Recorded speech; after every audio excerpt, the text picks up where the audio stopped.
We love St. Patrick's Day, maybe especially in New York. Hundreds of thousands of citizens decked in Irish green will parade through the streets of Chicago, Boston, Philadelphia, and, of course, New York, a sight that I've witnessed many, many times. In Manhattan, the people will stream up Fifth Avenue and march past the magnificent, I see it so much, and I love it, especially when you're looking down upon St. Patrick's Cathedral, because it's, to me, one of the most beautiful cathedrals in the world. And it's a monument not only to God, but also to the patron saint of Ireland, patron saint. It's really an extraordinary testament to the connection between our two countries that after more than 1,500 years, the shining legacy of St. Patrick still rouses city blocks half the world away. Think of that, and fills our people with incredible love and pride. We have a lot of pride in that cathedral. That cathedral is something, to me, so beautiful. I think maybe my favorite, they have larger, It's very large, but they have larger, but I think it's truly one of the most beautiful. The Irish spirit is truly alive and thriving in America, and as we see today, the friendship between our nations is strong, and it's really unbreakable, and that includes all of you, It's all of you. We love you all.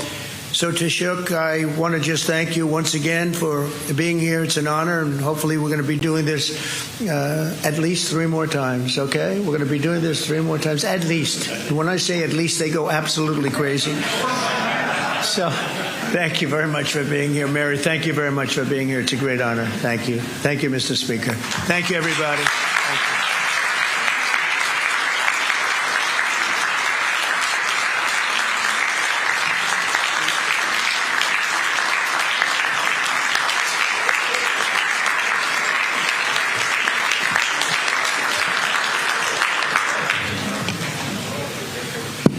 Thank you, Mr. President. Our next guest is not a stranger to this event. However, this is actually the first time we have the privilege of welcoming the Taoiseach Micheál Martin. I said that right. We were talking about this. I'm Michael, too, but that's how we say it very plainly and boringly in the U.S., and it's the same name over there. It's Micheál. I like it a lot better. But we're welcoming him to the Friends of Ireland luncheon in person as the new Taoiseach. And this is interesting because in 2021, it was mentioned earlier, this luncheon was virtual due to the ongoing COVID pandemic. And in 2022, the Taoiseach was in town and slated to attend, but he had a positive COVID diagnosis himself and forced him to deliver remarks virtually once again.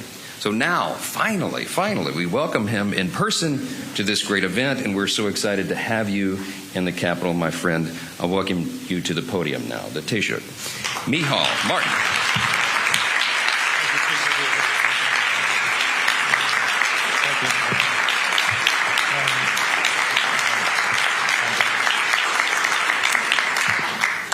Mr. President, Mr. Speaker, Chairman Kelly and Neil, Senators, representatives, ladies and gentlemen, I want to thank you all for welcoming me and Mary to Washington, D.C. to celebrate St. Patrick's Day.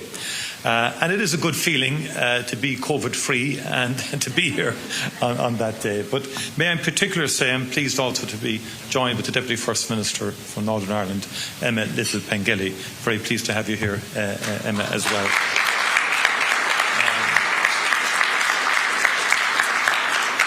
This is a cherished opportunity to break bread with our most steadfast friends. And as has been said, it's now more than 40 years since Speaker Tip O'Neill invited President Ronald Reagan to the Capitol for the first St. Patrick's Day lunch. And thus began a very proud tradition, which I am honoured to continue today in your esteemed company. President Trump, thank you for joining us today to mark our National Day. You are a great friend of Ireland. And by the way, all those statistics that you quoted are absolutely verifiably true. Okay. I also know, President, that there's one small corner in the west of Ireland, a beautiful and remote part called Doonbeg in County Clare, which holds a very special place in your heart. And we hope to welcome you back to our small island and indeed to these particular greens very soon. Speaker Johnson, once again, you have graciously gathered our dear friends in this august House to mark St. Patrick's Day. You too are a true friend of our nation. We thank you for your hospitality in what is a very busy week for you. For centuries now, America has been a place of welcome and opportunity for Irish people. Our nation's green has been threaded through the rich tapestry of the United States by almost 32 million Irish Americans. Their forebears left a very different Ireland to the one we know today. Many were fleeing the grinding poverty and terrible hunger which blighted Ireland in centuries past. They left in desperation, but also in determination to forge a brighter future for their children. They channeled that commitment into building stronger communities and ultimately a stronger nation, this great nation. Many of their descendants are with us today, true friends of Ireland who continue to work tirelessly for a future of peace and prosperity on our island. Indeed, we need look no further than the co-chairs of the Friends of Ireland caucus. Our dear friends, Congressman Neil and Congressman Kelly's bold leadership and vision unites Irish American members from both sides of the aisle through the Congressional Friends of Ireland caucus. Throughout our troubles, the Friends of Ireland, Republican and Democrat alike, held fast to a vision of Ireland not marred by violence or terror. You worked unrelentingly to realise that fragile hope. You stood shoulder to shoulder with us, no matter how fierce the challenge, and there were many such challenges. And it is that same determination that together we must devote today to today's conflicts in the Ukraine and in the Middle East. And our shared history teaches us that peace, however elusive it may sometimes seem, is achievable. Its promise remains within our grasp. Mr. President, we are forever grateful for the United States' contribution to transforming our island, and we wish you well in the efforts that you are making to bring peace to the Ukraine and to the Middle East and further afield. We thank you for your leadership and indeed your ongoing friendship to Ireland. Thank you once again for joining us today. Thank you, Mr. Speaker, for your gracious hospitality, and thank you to our dearest friends in this room. A very happy St. Patrick's Day to you all. As we might say in Gaelic, go raibh míle maithagh agus banachtaí nó éile pádraig oribh galéir. Go raibh míle maithagh. Thank you very much indeed.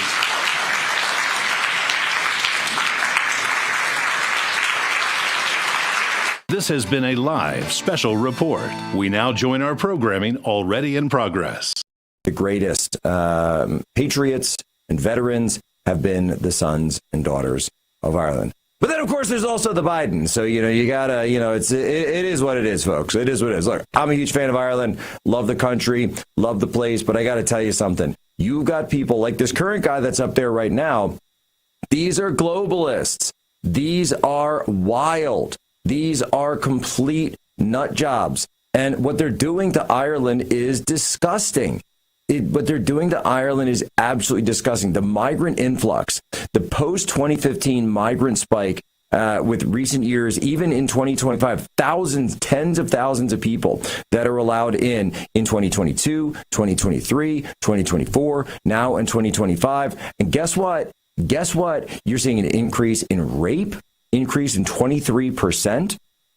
You're seeing it, which is now higher than the EU average. You're pushing an increase in sometimes murder in some of these areas. And more to the point, you go to places like Dublin, you barely see any Irish people. I've said this, I've been in Dublin multiple times. You don't see Irish people going around there. London has the same issue, but in Ireland it's even worse because Ireland is so small. And so explain something to me. And this is something Conor McGregor has been huge on this. He's been great on it. And we're going to try to get Brian Glenn on because there was a whole situation in the White House earlier with him. But here's something I want to try to figure out is what exactly is the purpose for this? So they'll say that because, you hear the left, you hear the globalists, and they'll say, well, the reason that the UK has to take in all these migrants is, they were colonizing the world, and the same with Germany and Belgium and Austria and France. No, they were colonists. They were colonists. What did Ireland ever colonize? No, the Irish people are the indigenous people of Ireland. It's as simple as that. So here's a pretty common phrase that I think we can repurpose.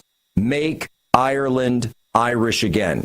Give Ireland back to the Irish. Wasn't planning on doing an Ireland monologue today, but here we are, right? It's ridiculous to me to hear these globalist bankers. You got and by the way, you got the head of the Bank of England is now being installed as the Prime Minister of Canada. They just move him around from place to place. I think the guy lives in New York to begin with. They move these crown colonies around. That's what they are. They're still crown colonies. So, walk me through this. So Ireland, and we'll go to the level of the IRA and have actual paramilitary forces fighting a war for independence from England and for England to get out of their affairs and to fight to get the even Northern Ireland back and Belfast and everything.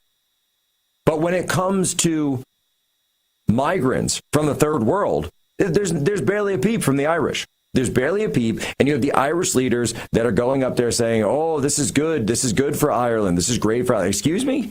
Look, and okay, Rosie O'Donnell moves back. But you know what? Her name's O'Donnell. At least she's Irish. She's certainly more Irish than these, people from the Middle East, from people from all over the world. Why? And Ireland is a tiny little island, a beautiful, gorgeous, incredible island, incredible history. Why is it that Ireland has to take in the people, the billions of people from all over the world? Explain that to me. Walk me through that. Why? Why are they required to do this, but they can't stay in their own countries? Why does Ireland have to take in all these people for asylum? It's ridiculous. And if you sit there and tell me that this isn't deliberate, well, you're just wrong. You have no idea what's going on. You have no idea how the world works. You should honestly just stop and go do something else with your life. What we're seeing is a complete wholesale revamping and repopulation of the Irish continent. And it's very sad. It's terrible. Ireland is a wonderful place. The Irish people are incredible. Irish culture is amazing. Irish food is amazing. Irish dance is amazing. Irish music is amazing. Irish literature is amazing. James Joyce, right? Dubliners.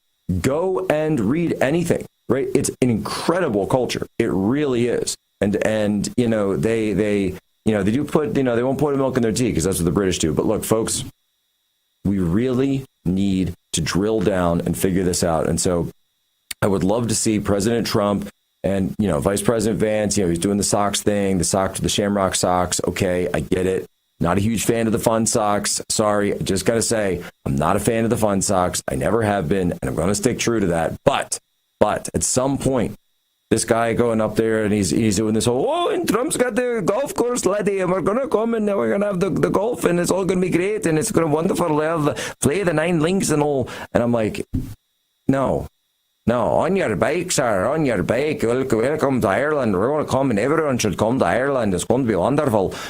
No, let's have a serious conversation about what you are doing to the people of Ireland. It's as simple as that. Now, I want to tell you something, though, real quick. Take a quick second and talk about today's episode sponsor, which is Silent. Silent's Faraday products block all incoming and outgoing signals so that your devices are invisible and safe from the outside world. From their backpacks, phones, sleeves, even pants, their patented signal blocking technology blocks wireless signals and gives you peace of mind that your data doesn't end up in the wrong hands. Just place your device inside, close it, and that's it. You are safeguarded from unauthorized access. Between the government, big tech, corporate America, and criminals, your privacy is compromised 24/7. There's no other option. You have to protect yourself, and that starts with Silent. Go Silent today at slnt.com/POSO to save 15% plus free shipping on qualifying orders. Stay ahead of what's coming and secure your privacy today. Again, that's slnt.com/POSO, and you get 15% off plus free shipping. Look, folks, I got to call it like it is, and I'm saying it like it is. What they're doing to Ireland is a shame. It's an absolute shame. It's a sin. And in fact, it's criminal. What they're doing to Ireland is absolutely criminal. And I would love to see an Ireland that steps up, throws off the globalist shackles, and says, you know what? Ireland for the Irish. Make Ireland Irish again. Make Ireland Irish today. There you go, folks. Jack Posobiec, President Trump, and the Sayevich, the Prime Minister, Ireland. There at the Congressional Friends of Ireland lunch. Human Events Daily. Right back.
Welcome to this Real America's Voice news break. I'm Terrence Bates.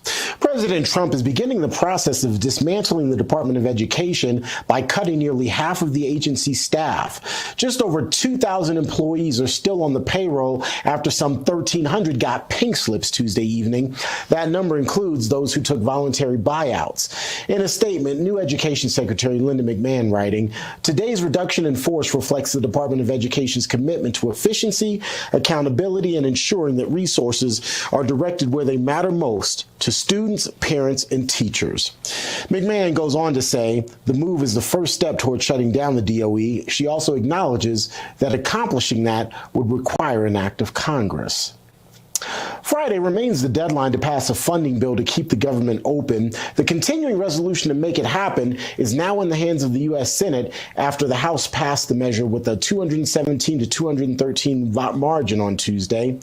Kentucky Republican Thomas Massey was the only GOP defector. However, the bill faces another major fight in the U.S. Senate, where 60 votes will be needed to get it over the finish line. Senate Republicans don't have enough votes to go it alone, meaning at least 7 Democrats would have to join them to pass the bill, provided that all Republicans vote for it. And while the president is practicing diplomacy on one hand, he is dealing with the potential trade war on the other. Canada is expected to announce nearly $30 billion in retaliatory tariffs on U.S. goods in response to the 25% Trump tariff on Canadian steel and aluminum, which just went into effect this morning. Initially, the president was going to hit Canada with the 50% tariff today after an Ontario utility threatened to cut power to more than 1 million U.S. homes unless all tariff threats against Canadian exports to the U.S. were stopped.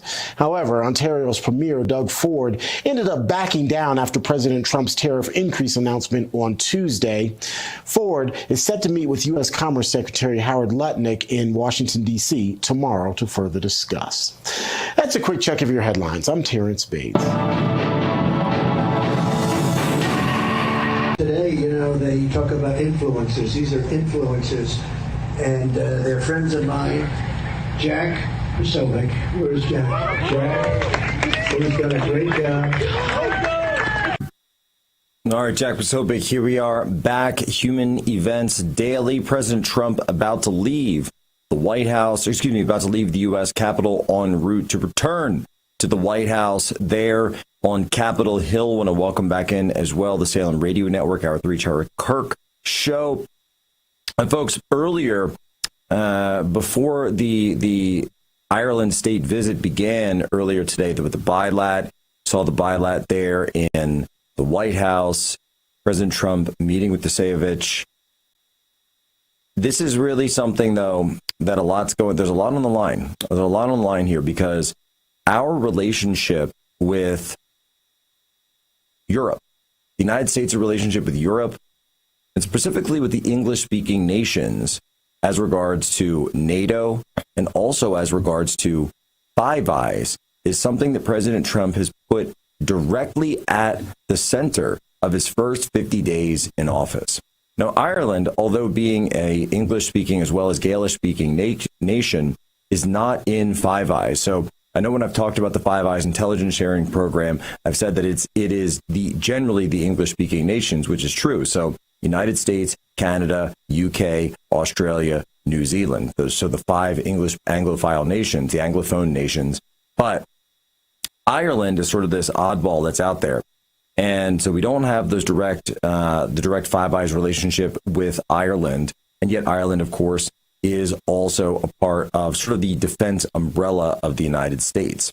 Now, President Trump also talking about his direct ties with Ireland through his golf course there, his property there. President Trump, of course, his mother, a lot of people don't realize this, his mother was actually born in Respond to the EU tariffs. Can you say when? A lot of ties to the area. This, by the way, just saying, this would technically make President Trump eligible to run for the Prime Minister of the UK. I'm just saying, if Nigel Farage wants a little help over there in the Reform Party, just maybe, switch some residents over, go hang out in Scotland, and perhaps we could do something really beautiful over in the UK. But the real part of it that I think a lot of people are talking about is Ukraine.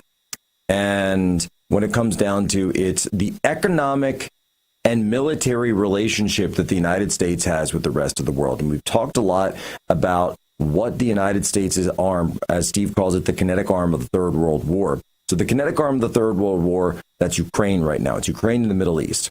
And so winding down Ukraine is tantamount to actually preventing a Third World War from coming.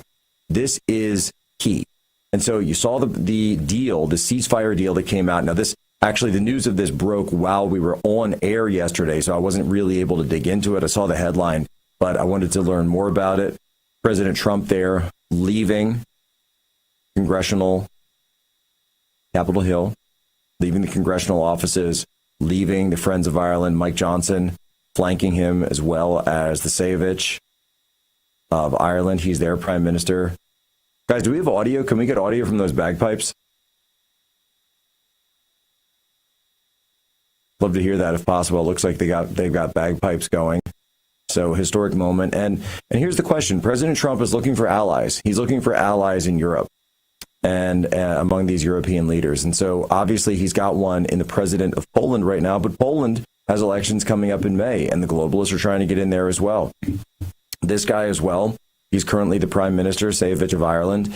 And look, President Trump is willing to meet with anyone, even people he disagrees with, even people that he's got direct opposition to on many key issues. And the top one of all has got to be borders. It's number one. It's absolutely got to be borders. Repatriation needs to be the name in Europe, and it needs to be the name in the United States. These countries have taken in far too many migrants, far too many false refugees, these fake refugees, people who are not fleeing war, people who are here for economic purposes. And that's what people need to understand. All right, you're seeing President Trump's motorcade. This is pretty rare, by the way. It's pretty rare to see, as President Trump gets into the beast, it's pretty rare to see the president travel from the White House to Congress in the middle of the day like this. This isn't something that normally takes place in the course of business, but President Trump willing to do so. Why? Because he's building those direct relationships as opposed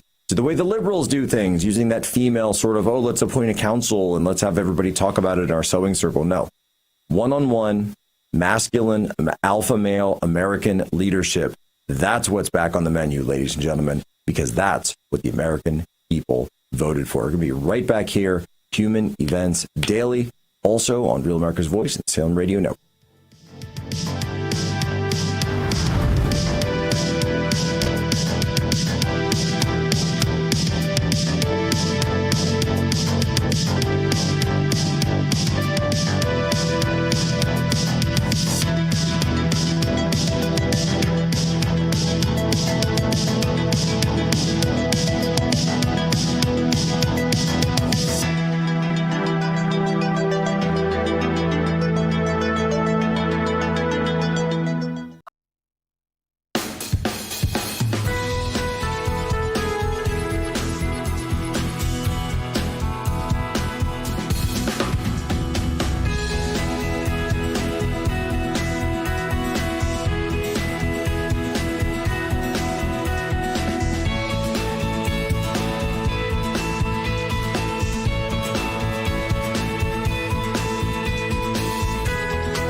Terrence Bates here with your Real America's Voice news break. Thanks so much for joining us.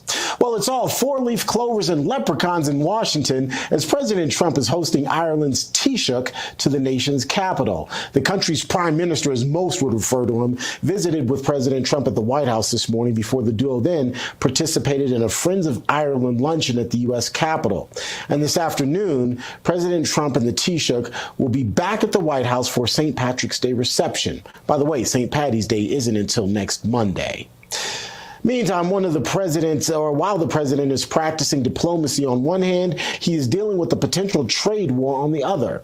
Canada is expected to announce nearly $30 billion in retaliatory tariffs on U.S. goods in response to the 25% Trump tariff on Canadian steel and aluminum, which went into effect this morning.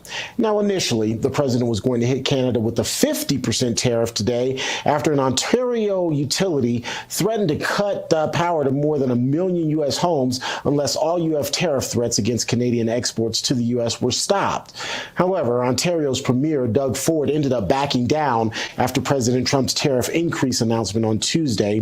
Ford is now set to meet with U.S. Commerce Secretary Howard Lutnick in Washington tomorrow.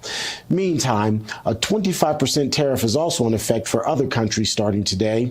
The European Commission, which oversees trade for the European Union, says it will respond with counter tariffs on $28 billion worth of U.S. goods. A measles outbreak in Texas and New Mexico appears to be spreading. On Tuesday, health officials announced 28 new measles cases in the two states in just the last 5 days. That brings the total number of infections to 256 just in Texas and New Mexico since late July. The outbreak started in West Texas and caused the first measles deaths in the U.S. in more than a decade. The CDC says the risk for widespread measles is low due to the robust immunization. However, many of the people infected during the current outbreak are reportedly vaccinated. That's a quick check of your headlines. I'm Terrence Bates. And Jack, where's Jack? Where's Jack? Where is he? Jack, I want to see you. Great job, Jack. Thank you. What a job you do. You know, we have an incredible thing. We're always talking about the fake news and the bad, but we have guys, and these are the guys who should be getting Pulitzers. All right, guys, we got a special treat here in studio. It is the lovely and talented Jack Posobiec. Hi to all my Maha moms. Look, I know we've got a lot going on here in the first few weeks of the golden age. We have fun, but it's a lot of work, too. Running around with the kids, plus keeping up with your travel is a full-time job in itself. Look, we're making America great again. We're making America healthy again. And like I always say, Maha starts at home. That's right. So that's why Tanya and I recently started taking supplements from We Heart Nutrition to make sure that we're getting everything we need to stay healthy. We Heart Nutrition creates the highest quality research-backed supplements for men and women at every age. What makes them amazing, though, is their mission. They're the Maha option, plus pro-family and pro-life, because 10% of every sale goes to pregnancy care centers. So when you choose We Heart, you're not just investing in your health, you're supporting moms and babies in need. Look, these supplements are made with natural ingredients, meaning your body is going to love them. There's no fillers, there's no junk. We Heart has over 1,000 5-star reviews, and people are quickly seeing real results and sharing how these supplements have changed their lives. Go to weheartnutrition.com and take that 20-second quiz to get personalized recommendations tailored just for you. Right now, We Heart Nutrition is offering 20% off your first order when you use, of course you're going to use, promo code POSO at checkout. That was promo code Tanya. No, it's actually promo code POSO. Promo code Tanya. No, I don't think so. Well, whichever promo code you use, Tanya, if your order is $50 or more, you'll get a free bamboo capsule box with your order. Yeah, weheartnutrition.com. That's weheartnutrition.com. And remember, promo code POSO, Tanya. not Tanya, for 20% off. It's promo code POSO. Promo code Tanya. All right, Jack Posobiec, and we are back live, Washington, D.C. President Trump has departed. He is on his way to the White House. And, of course, as we look through the rest of this, we're really talking about U.S. Policy vis-a-vis Europe and U.S. policy vis-a-vis the European continent, on which there is currently a war that, guess what, the U.S. is backing. The U.S. is the most significant player on the Ukraine side of this war from the start and even from before the start. That is the entire point of the Ukraine war. Ukraine would not be able to go up against the Russians if not for U.S. support. And a very interesting parallel to the way that the Russians never would have been able to go up against the Germans in World War II without Lend-Lease. But of course, that's a story for another day. Why was it that the U.S. was sending so much money and material to the Soviet Union even before the Germans had invaded, which was long before Pearl Harbor? Funny how that stuff works. Funny how much support for commies that we saw out of those administrations in the 30s, 40s, and 50s. Gosh, I just don't know what it is. And so when you look at what's going on now, though, folks, and President Zelensky, so all of the meetings going back and forth throughout Jeddah, Saudi Arabia yesterday, Rubio and Waltz there, the big question was this ceasefire. And the ceasefire comes down, of course, with the conditions. So the conditions for Ukraine, they're talking about a total and complete ceasefire. Originally, Zelensky, who, we were there with, I accompanied, of course, Secretary Bessent. We went to Kiev for the presidential complex a few weeks ago. That was the first iteration of the mineral deal in Ukraine. I want to also welcome in here the Salem Radio Network in Hour 3 of the Charlie Kirk program, that the mineral deal has still yet to be signed. No economic tie has been established between the United States and Ukraine. We'll see what comes of that, but it looks as to this point, it's not signed. What else is not in the deal at this point? No security guarantee. That's something that Zelensky really, really wanted, and of course he pushed for that when I was there with Bessent. Then, on the backside of all this, what are we also hearing? So Ukraine has agreed to a 30-day ceasefire. However, the ceasefire will not go into effect until Russia, or if Russia were to agree to it. On the flip side, we are also seeing, remember that intel that was turned off? Well, the intel is turned back on, as well as the resupply of aid and weapons to Ukraine. This was part of the conditions that were agreed to there in Jeddah, Saudi Arabia. But the Russians have not agreed. And here's the calculus on the Russian side. The calculus on the Russian side is, why agree to a ceasefire when it's the Russians who are on the advance in Kursk? The Russians who are pushing the Ukrainians out of Kursk. There was this pipeline operation outside of Suja where Russian troops were trudging through a pipeline for 12 kilometers, about 6 miles through a pipeline to come up and attack the Ukrainians for the rear. Now, this area of Kursk, this is a portion of Russia that, and this is Russia proper. This is not one of the disputed territories where the Ukrainians had pushed a salient into with their army and have been able to hold for several months at this point. And of course, the Russians have been pushing to get them out. Now the Russians have cut them off completely. They've attacked them from the rear. They've attacked them from Russia's own border, from their own border. And this land of Kursk, this area, and I've gone on War Room over the past couple of weeks walking through this battle.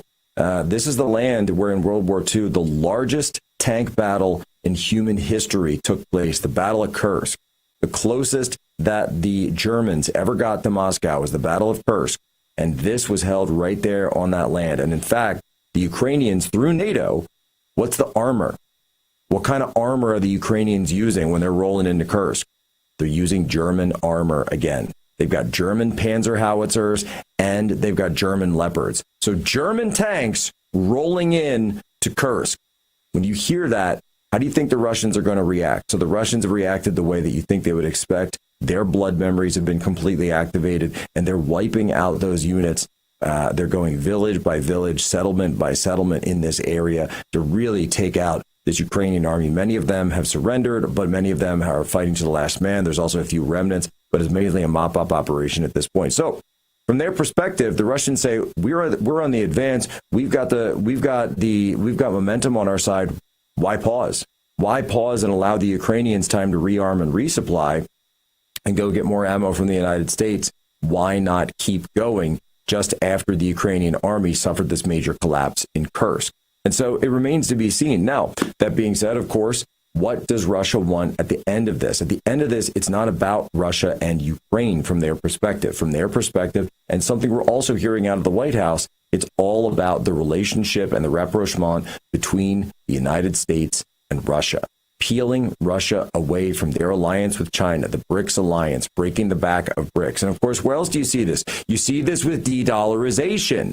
This is also part of the de-dollarization that BRICS, China, Russia, India, Brazil, South Africa, that's what they're all pushing for. What is President Trump doing? President Trump is trying to re-strengthen U.S. manufacturing. It's all interconnected and inextricably linked. And when Mike Benz was on here yesterday, we walked through the economic arm of the Third World War, and we explained that President Trump is deconstructing the globalist American empire, deconstructing the global economic system, and doing so in a way that's going to put you, the American middle class, the American worker, the American taxpayer, in the driver's seat, not the elites anymore, none of this. So what does it all come down to? And how are the globalists responding? Well, let's talk Poland for a second. Why does Poland matter? Well, Poland matters because they've got an election coming up in 2 months. Now, that's a presidential election. Why does that matter? Well, Romania just tried to have a presidential election. They elected a guy for president. The EU didn't like that. They didn't like that one bit. His name was Calin Georgescu, and they really didn't like him being elected. So the EU put pressure on Romania. A Romanian court overturned the election, and then another Romanian election authority, one of these, post-communist kind of structures, came in and ruled that Georgescu can't even run for president again. So they've stripped him from the ballot. And remember, that's what they were trying to do to President Trump here in the United States. This is what happens in these post-communist, post-Soviet countries. So Ukraine is right next door, by the way, to Romania. And so what do we have?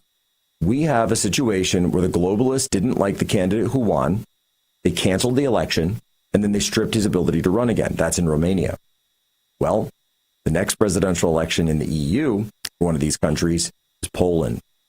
Is it possible that what the globalists just did, and the globalists, these are the people who control the elites of Davos, this is the city of London, is it possible that they want to do the same in Poland? Was the stripping of the presidential election in Romania a test run for what's going to come in May in Poland? We'll see. All eyes are on Europe. But we've also got this new piece from Anne Applebaum in The Atlantic. Why does Anne Applebaum matter? Well, because she, as it turns out, is married to the globalist foreign minister of Poland, Sikorski. Yes, of course, she's married to Sikorski. And one of my buddies, Wojciech Pawelczyk, over in Poland, was blowing this guy up on X. Elon Musk responds to him, and now the whole thing's going through, Polish media, and everyone's talking about this. And this is the best part. He said he claims they're married. What do you mean he claims they're married? They're married. They are directly married. So she is one of these the chief cheerleaders and chief mouthpieces for the globalists and the Victoria Nuland wing of the Democrat Party at The Atlantic. And you listen to this post that she's got up in The Atlantic, the new Rasputins. Oh, she's talking about Georgescu, and he's so evil and he's so terrible, the way that he uses TikTok and social media and new media to get elected. And this is what the globalists do, by the way. They've got one mouthpiece in The Atlantic, and they've got another one who becomes the foreign minister of Poland. And she's saying, oh, we have to get rid of this. We have to get rid of this new media. He's using bots. He's a Russian agent. He's a stooge, all of this stuff, even though, by the way, no one actually was able to find any interference in the election itself. And you go through the rest of it. She's going after the Americans. She talks about QAnon. She talks about obscurantism. She goes after not only President Trump, but even Lieutenant Colonel Tulsi Gabbard, now serving as our Director of National Intelligence, and is calling her a cultist, calling Tucker Carlson a cultist, going after Kash. There's nothing conservative about Kash Patel, Trump's FBI director, who suggested that he intends to target a long list of current and former Trump Trump officials, and going on and on and on. I want you to understand, why are globalists like Anne Applebaum, Radek Sikorski, and all of these types getting so activated at this? Why have they gone and shown their true face, canceling an election in Romania, stripping a popular winning presidential candidate from the ability to run? I'll tell you something, folks. It's because of you. It's because of your efforts. It's because of what you did in America in 2024. It's because of the winds that are coming out of Washington right now, because they are terrified of you, and they are terrified of the forces of populist nationalism spreading across the world and instituting a little something that we like to call MAGA world peace. Be right back. Jack Posobiec, Human Events Daily.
known for very happy, fun-loving people, great attitude, many in this room right now that I've met.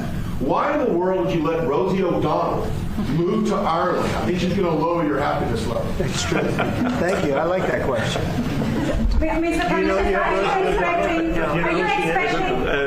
Do you know who she is? Yeah. I'm joking. You better off not knowing. Well, hey everybody, it's me, Rosie O'Donnell, star of the Flintstones. It's Tuesday all day, as my nana would say. And I'm here in Ireland. And it's beautiful and warm, not physically, it's actually quite cold.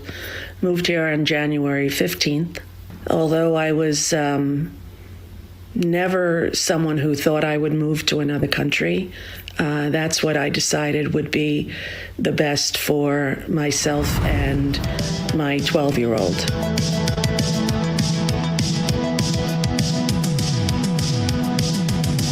when I'm working long hours, I'm always listening to Human Events with Jack Posobiec. All right, Jack Posobiec here. We're back live. Human Events Daily, Salem Radio Network, Hour 3. Charlie Kirkin. You just heard their question about Rosie O'Donnell getting asked to President Trump. President Trump responding. We've got the man who asked that question, but also asked other questions in the Oval Office. Brian Glenn, our own correspondent for the White House, joins us now. Brian, how's it going?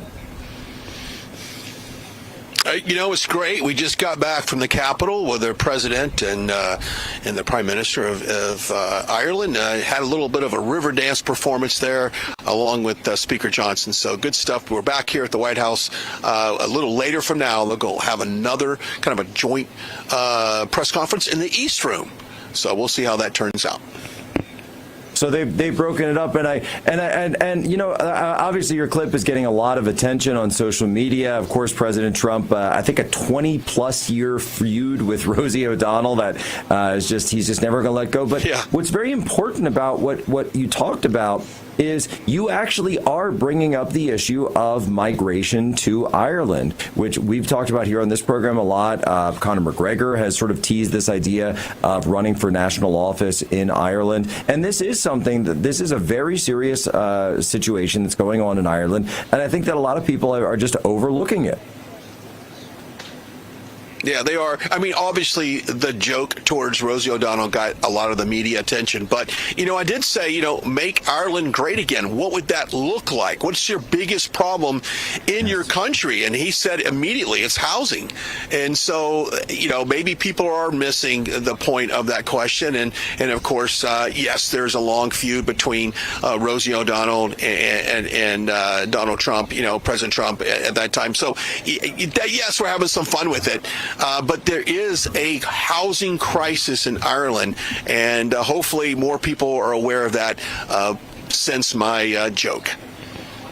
Well, and that's the thing, though, right? Why is there a housing crisis? Why do we have a housing issue in the United States, by the way? Why are home prices up so much? Why is rent up so much? It's because of open borders. It's because of mass migration. I love, by the way, Brian, I love the way that they do this. They'll say, no, it's not a migrant problem. It's a housing problem. It's like, what's causing the housing problem? What's driving that? Are there any policies, like, I don't know, importing tens of thousands of people? Ireland, for people who haven't been there, it blew my mind when I got there how small Ireland is. I don't have the exact numbers of which state it is. Of the producer Angelo, can you check that up on me real quick? But it's very small. It's a very small country, and so the idea that they're going to just be importing tens of thousands of people in there all the time, it's ridiculous. And of course, it's going to lead to strains on housing and economics, infrastructure, as well as, oh, by the way, they're coming from cultures that are completely incompatible with the Irish, the indigenous population of the Emerald Isle. Yeah, you're right. I mean, they can only take on so much, and that is one of the secret things. And when you talk to people that are from there, they'll kind of sugarcoat that problem. And then, of course, if you talk to someone from Germany, which I did just the other day, they said, hey, Germany actually pays other countries and compensates them to house a lot of these immigrants. So it comes back to this mass migration of immigrants all across Europe. And not to get into the weeds of it, of like what type of social issues are caused by this, what type of disruption, crime, civil unrest, religious issues that might come up as well. But that is certainly an issue, just like we've done with it here. Make America Great Again. One of its number one policies, and this was immigration, how to stop illegal immigration. Now, of course, President Trump shut the borders, reversed some of the policies, and building the wall.